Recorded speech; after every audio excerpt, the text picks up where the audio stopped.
All right, we got to break down Pete Hegseth's speech in Quantico, Virginia today, because just picture this.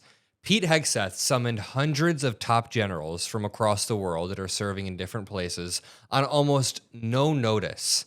And instead of giving a disciplined meeting about our national security, he essentially just had a Fox News drunken meltdown on stage about how the military shouldn't have any fat people in it, about how wokeness needs to be rooted out, and he didn't talk about any substantive updates regarding America's standing on the global stage. Our reputation is currently melting, burning away as tariffs rip through all the other countries.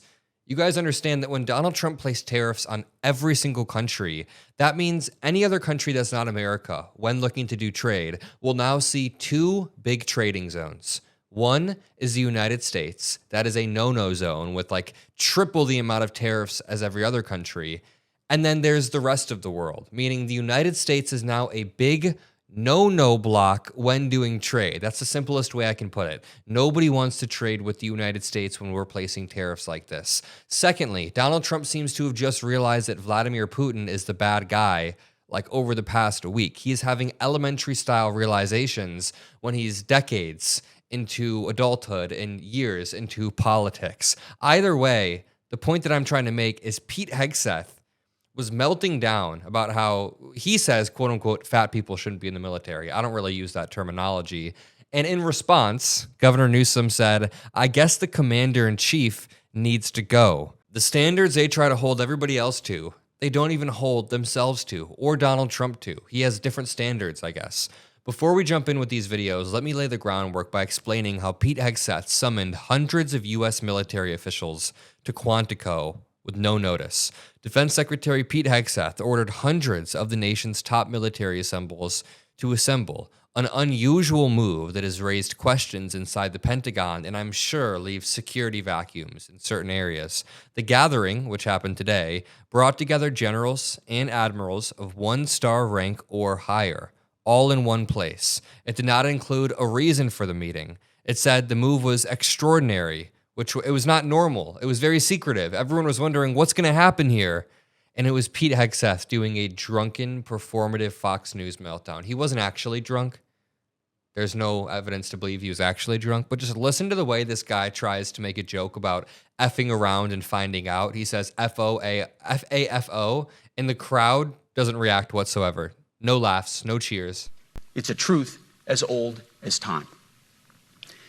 And since waging war is so costly in blood and treasure, we owe our republic a military that will win any war we choose or any war that is thrust upon us.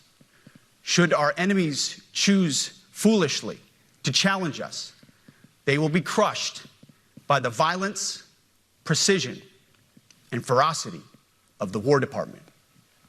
In other words, to our enemies, F-A-F-O. If necessary, our troops can translate that for you. Another way to put it is peace through strength, brought to you by the warrior ethos. And we are restoring both. It's a truth. Why did we have to rebrand the Department of Defense? You know, we had defense spending. We were defending our country from other countries. That's a good way to brand it. It's not escalatory. We're just defending ourselves. Why did we have to rebrand that to the Department of War? And now every single time Pete Hegseth gives a speech, he starts talking about crushing people who are challenging us, and we have to be ready for warfare. I don't want a country that's constantly consumed or directing towards a war. I don't want a government that spends its time dividing people, trying to tear down other countries or invade other countries. I just want, healthcare for every American. Is that too much to ask? I want a country where people don't go bankrupt just because they get sick or they get old or somebody in their family has a health issue. There's a better America out there, and it's not this one. It's not some performative dude who was plucked off of Fox News and change the Department of Defense to the Department of War so he can give performative speeches. It's like he's baiting to go down in the history books as some general who directed us through a challenging time. We can call it history baiting. All these people do is history bait. Donald Trump also wants to be a part of history. That's why he baits for a Nobel Peace Prize. he Nobel baits. But yeah, there's an America that's more rooted in compassion, fairness, progress, opportunity, and toughness. I mean, life is tough. Inherently, life is tough, so it's okay if America isn't all rainbows and sunshine, but everybody should have a baseline level of fairness and opportunity and the ability to get through life. And ideally, our leaders should be compassionate towards people, not just bullying people. In this next clip, I want to show you Pete Hegseth saying it's not a good look to have overweight people in our military. It all starts with physical fitness and appearance. If the Secretary of War can do regular, hard PT, so can every member of our joint force. Frankly, it's tiring to look out at combat formations, or really any formation, and see fat troops. Likewise, it's completely unacceptable to see fat generals and admirals in the halls of the Pentagon and leading commands around the country and the world. It's a bad look. It is bad, and it's not who we are. So whether you're an airborne ranger or a chairborne ranger, a brand new private or a 4-star general, you need to meet the height and weight standards and pass your PT test. And as the chairman said, yes, there is no PT test. But today, at my direction, every member of the Joint Force at every rank is required to take a PT test twice a year, as well as meet height and weight requirements twice a year, every year of service. I just want to point out every single person over in the replies is dogging on Trump. I see someone say, Trump is too fat to be the commander-in-chief. Someone said the commander-in-chief is fat and orange. I don't think we should shame people, but if Pete Hegseth wants to apply standards, we have to hold them to these standards. Someone says, has Pete Hegseth ever actually met Donald Trump? There's more photos. Boom, boom, boom. And then Governor Gavin Newsom comes in with the best one of all. Boom. So I'm going to play more clips, but for 45 minutes, Pete Hegseth was ranting about wokeness. He mocked diversity. He mocked equity, inclusion. He sneered at the idea of like modern guidelines and rules. He was yelling about dudes in dresses. And at this very moment, the United States is facing serious threats from China, serious threats from Russia as they take over Ukraine and try to go for more of Eastern Europe. We have emerging conflicts across the globe, and this shows how little competence exists at the top. We have people screaming about dudes in dresses. It's funny, they're inversing reality to such an extent that they think under Biden for 4 years, everybody in the military was obsessed with dudes in dresses, that every leader was constantly thinking about dudes in dresses.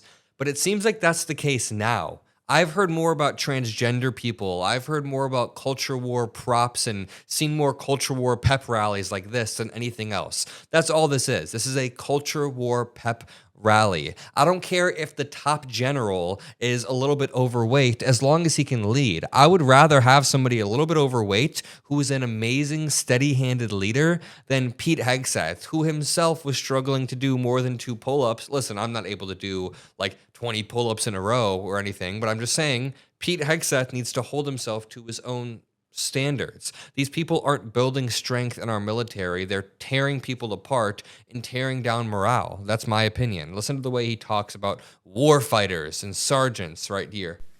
We will not lose war fighters because we failed to train or equip them or resource them. Shame on us if we do. Train like your warriors' lives depend on it, because they do. Okay, that's fine. To that point, basic training is being restored to what it should be: scary, tough, and disciplined. We're empowering drill sergeants to instill healthy fear in new recruits, ensuring that future warfighters are forged. Yes, they can shark attack, they can toss bunks, they can swear, and yes, they can put their hands on recruits. This does not mean they can be reckless or violate the law, but they can use tried and true methods to motivate new recruits, to make them the warriors they need to be. Back to basics at basic as well. So throughout the speech, they declare an end to politically correct leadership and say they're going to begin to review the hazing mechanisms that happen. My mind, when Pete Hegseth says we're done with politically correct leadership, we're going to review the hazing mechanisms, makes me think that they're going to start treating new recruits like shit, which is a terrible way to incentivize people to sign up. And that's all they're doing. They're making it so much harder for people to work for the federal government. They're making it so much harder to even be a federal prosecutor by constantly placing their thumb, putting their thumb on the scale in these situations. And I'll continue to talk about this on my channel. If you appreciate these videos and you made it this far, drop some blue hearts, drop a like. I appreciate you all. I'll see you in the next one. Peace out.